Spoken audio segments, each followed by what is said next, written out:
Everybody, it's Saturday. It's October 29th. And today's a fun day. So I was thinking about sports betting and the algorithms as I was preparing kind of the most final versions I was going to send out for everybody today for hockey and for basketball. And I was thinking, I was like, well, I keep putting together a lot of picks, and it's fun sometimes when you hit a lot of them in a day and you can win a lot of money.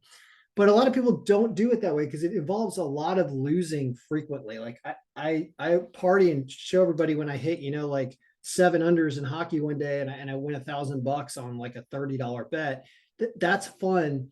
But I also don't. Well, you do see me every day, but I don't talk every day about when I lose those every day for 25 days in a row. Also, so like there's, there goes through swings both directions basically. So it's like, well, what if you didn't want to do it that way?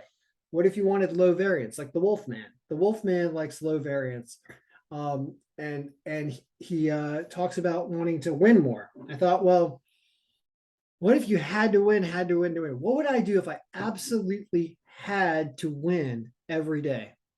And I thought about it for a second. I was like, well, I can't I can't always get the outcome of the game right. The algorithm's good.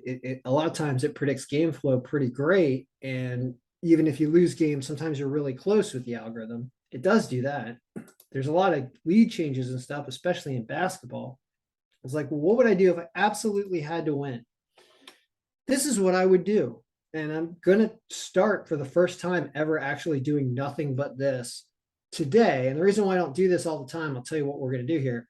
I don't do it all the time because this is like stock option trading, basically. This is a whole different animal of sports betting. This is not calling up someone, making a bet, for $100 and then coming back a week later and picking up your money or paying the guy. This is not that. This is something completely different. This is actually an algorithm versus an algorithm is what we are doing. That's probably what I'll title this video is Ken's algorithm versus Fanduel's algorithm. That's what this will be. Because Fanduel offers in-game cash outs. They offer in-game cash outs, and at almost any point throughout the game, except sometimes at the very, very end, they won't let you do it. But all the way up through the game, they will offer you an amount. They'll offer you an amount for reasons that are beneficial to them and beneficial to you. Actually, they'll offer you an amount because they have a lot of people that have put a lot of money on the game on certain outcomes, and if they can get people to cash out and take their vig, as it's called, while the game is going on, they may do that. And they keep offering different lines on the games all day long through every single play. Everyone's tracking. Talk about an industry that has popped up that is fluent, is that the companies that are tracking sports games and what's happening at every given minute to give you up to the dates, up to the second stuff of what's going on. They're taking that information and they're coming up with a cash out amount. And so what I have done is I'm using the algorithm and what its underdog predictions are, where you get really, really favorable lines on outcomes says that will happen, like Charlotte and Indiana in the new version of basketball today, even though the other version doesn't agree with that, and even though they're probably not going to win, there's a chance that at some point in that game that these teams might be up at some point by more than a few points. It's possible. And if they are, depending on when it is in the game, FanDuel's going to say, hey, Ken, say you bet $25 on the Hornets to win. It pays 125 if they win. Well, say they're up by 8 points in the second quarter. They're like, we'll give you $58. And I'm like, really? You will? Okay, I'll take that in-game cash out because that's $33 I'm net profiting. And say we hadn't bet any money on any of these other games, all of a sudden I made 132% profit and the game isn't even halfway over. And this happens every single second of every single game all day long. So if you sit and you watch what your cash out amounts are for games where you take favorable lines, it is so frequent that you are given something that's profitable that all you basically have to do is set up an in-game cash out threshold percentage and just take it at certain points throughout the game. And you I got to be careful exactly how I word this because I don't want to guarantee you will win, but I'll tell you that this algorithm is better than anything anyone else does because of the way I do it and my experience doing stuff like this. It's basically the best that's out there, and everybody says that, and everyone takes it and tries to make it better themselves. There are people that take iterations of this and make it better than the one that I put out. I agree with that, but it's just awesome. So this algorithm that FanDuel has is going to not know the outcome of the game that the algorithm thinks is going to happen, and it's going to offer you a disproportionate cash out at certain points throughout the game when you get ahead, and you can take it and you can recycle it and you can make another bet in the same game when things switch sides or when there are lead changes. That is how you do this. We're going to start doing it today, and I'll let you know how it goes. These are my 6 starting picks, but we're going to be doing a ton of other stuff. Let's talk about what we're going to do. So there are things I want to bet that don't have good lines right now. In basketball, this is a terrible line. So if Dallas drops down at all to Oklahoma City and you can get a reasonable line on them with like even money, you would take it because they're supposed to win this game and they're supposed to win it in last year's version. Similar thing with Miami. These are only 15 and 13% margins, by the way. These are not huge margins. And we always say below 10% is suspect, right? This down here is suspect area. These are pretty good. But you can see last year there were bigger margins for both of these teams. So they're both supposed to win. Miami is almost bettable at minus 150. I think they moved to minus 180, I think I just saw. So you'd have to wait for them to go down in the game to bet them. The Bulls are close, but there's injuries here. And there's also injuries in Jazz Memphis, but Jazz are okay also to 120. So what did I do here? I took the 2 massive ones that they're not confirming in last year's version of NBA. Like NBA says Charlotte's a negative 10% against Golden State in last year's, and it says that Indiana's a negative 10% against Brooklyn. But at least there's health here. The Hornets really are just a shot in the wind, basically. We'll see what happens there, but maybe I'll get a chance. That's why this one, if I get a chance to cash this one out at 2-1 or something like that, I'm absolutely going to take it. Flyers, I think, will win all the way through. We'll talk about hockey next. Hockey, you've got a lot of interesting stuff. You got Ottawa that it says wins at plus 170. You've got a ton of goals in this game because Soderblom is playing. He had terrible stats last year, so I went the alternate over 7 in that game. You have Montreal at plus 220 I got for them.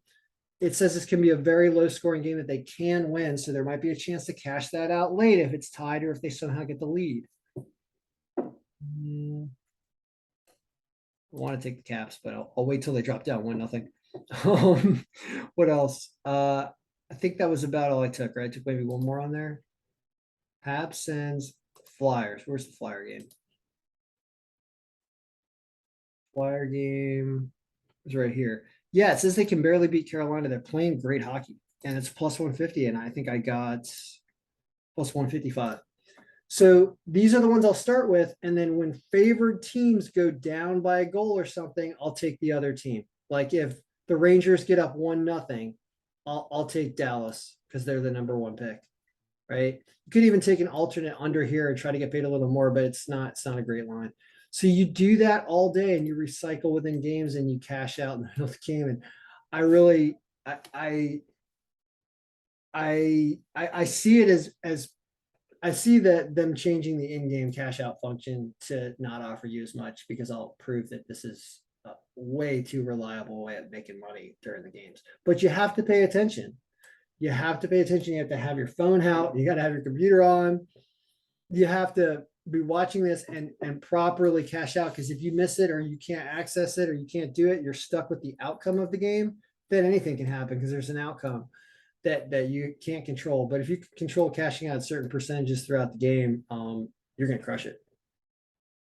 There's too many factors going in your direction, which is you got the algorithm giving you better long-term outcomes. And then you've also got the algorithm from FanDuel giving you too much money because everyone's opinions of the game are changing. The reason why this works is because throughout the game, when 1 goal lead change happens or something in a hockey game, oh my God, everyone shifts so dramatically that if Ottawa starts off the game 2-0 in the first period, then they'll be minus 150 and you'll be like, wow. And you'll be like, how did this change in 10 minutes? And it's because there's overreactions. And just like with stock options, this in-game cash out amount is essentially a stock option price that is changing every second throughout the game. So I'm really excited to see what happens here. It's the first time I sit down and actually do this mathematically, because I'm confident that this is a very profitable strategy. It's just a question of what that cash out percentage should be. And that's related to how strong you think the outcome is, how far along you are in the game, and what the payout is. So just like I was mentioning with the Hornets game, I don't really feel like this is a very good pick. I just can't turn away this 400 when the algorithm says in the current version that they actually win this game at an 11% margin. Craziness, right? Like, I know they're hurting. There's that. If you look at the injury table and see what they're hurting with. Charlotte's got somebody who's game time decision now. He went from out to game time. Terry Rozier, did he play last night? I don't know. I think he's probably played. I don't know. He said, I think he moved from out to game time decision when I just did that. So maybe he'll be playing tonight. Maybe he didn't play last night.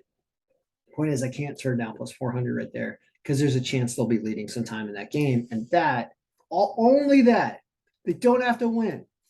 They have to be leading at some point in like the second quarter or later. Will that happen? Algorithm says there's a chance. And if there's a chance, you're getting 2-1 on your money or more. So that's my advice. If you have access to in-game cash outs with FanDuel, this is the only type of betting that I could say reliably you're going to have extraordinary low variance, and you could be winning almost every day with this. I will track it. I will track this. I'll track this for a little while, because even if we lost all these games today and I couldn't cash them out, I'd be like, oh my God, that's unbelievable. But I'd also be like, that's really, really, really abnormal, because that's not what I have seen watching this over the last several months as I've seen that available. So, boy, oh boy, should be a fun day. Should be a fun day. Likes the Islanders. How's Washington the number 2 pick? Because they're playing so much better. They beat New Jersey, and Nashville's playing poorly. Wow, I didn't even realize that. It's a number 2 pick. All right, well, I guess we have to put that one on there. So you could, it doesn't say they win -1.5. It says they win a super low scoring game.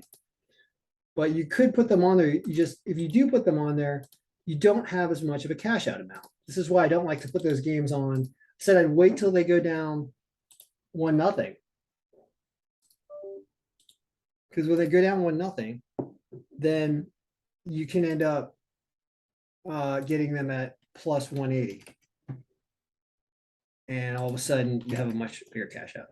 So that's my advice for the day. For those that have the time to live bet, I highly recommend doing this until FanDuel wises up to this and they see that their algorithm's getting crushed by the algorithm.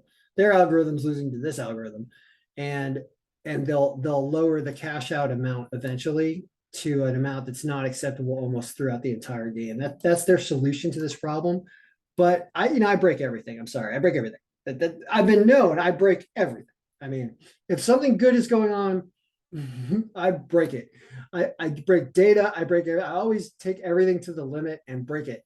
And so I will break their algorithm, and you will see that this wins. All right. So good luck, everybody. May all our games have lead changes is really what we're asking for. We're not even asking for all of our picks to win. We're asking for all these games to be volatile in their lead changes, because that will result in us profiting in every single one of these games. All right. So good luck. May all your picks also be winning.